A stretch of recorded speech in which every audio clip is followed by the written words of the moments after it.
အားလုံးမင်္ဂလာပါကဘာကြီးကဘာကြီးကိုချီနေစကားပြောရတဲ့အတွက်ကျွန်တော်ကဗာလေးဖြစ်တယ်လေဆိုတော့တော့ဆက်ကျွန်တော်နှလုံးသားမှာအရန်တောက်လောက်ရတယ်ဗောနော်โอเคအရန်တောက်လောက်တယ်ဗာပြောကျွန်တော်ဟိုကမြေကြီးတောက်လောက်တာလေကျွန်တော်နှလုံးသားတောက်လောက်တယ်ကွာကျွန်တော်လူသားတွေဒုက္ခရောက်တောက်ကျွန်တော်ကြည့်ပြီးတော့လေကျွန်တော်နှလုံးသားအရန်တောက်လောက်တယ်တနာလေမြေကြီးလေးကြတယ်ကွာကြည့်နေမြေကြီးကြတယ်ကွာကျွန်တော်မှာကြည်မြေကြီးကြတာမှလွယ်ကျွန်တော်ဘာစကားမှပြောစရာလည်းမရှိတော့ဘူးဘာဖြစ်လဲဆိုတော့ကိုမှကြည်ခွဲရတဲ့ဟာကြီးကိုမှကြည်ခွဲရတဲ့အတွက်ဖြစ်တဲ့အတွက်ကြောင့်ကိုမှစကားတွေကတော့ပြောစရာမရှိတော့ဘူးဒါမဲ့ကျွန်တော်တချင်းနဲ့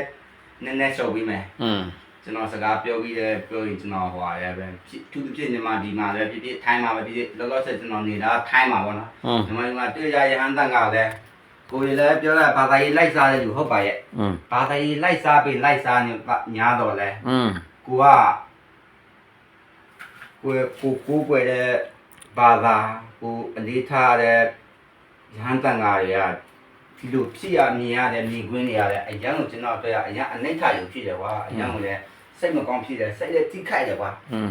ကြည်လည်းကြည်ကွယ်တယ်မြေကြီးလည်းကြားတယ်ဘောကြတယ်ကွာ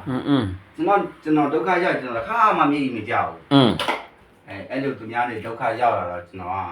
ဒီလိုပါပဲကိုယ်နှလုံးသားတွေကနုညတယ်ပေါ့နုညတယ်နုညကြီးမဲ့နှလုံးသားနဲ့ကဲတစ်ချိန်ဆက်ဆိုတော့ရပြီအောင်ဟဲ့ငါလေးမန်တိုင်းပဲစကားတွေရှိုးဖန်ကွန်ချက်လာတော့အပြုတ်တဲ့ငါနှလုံးသားမငြိမ်နိုင်ဘူး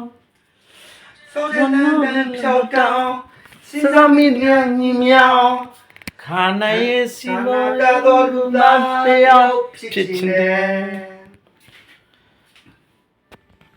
လူတွေကိုငါခွင့်လို့တာလာတယ်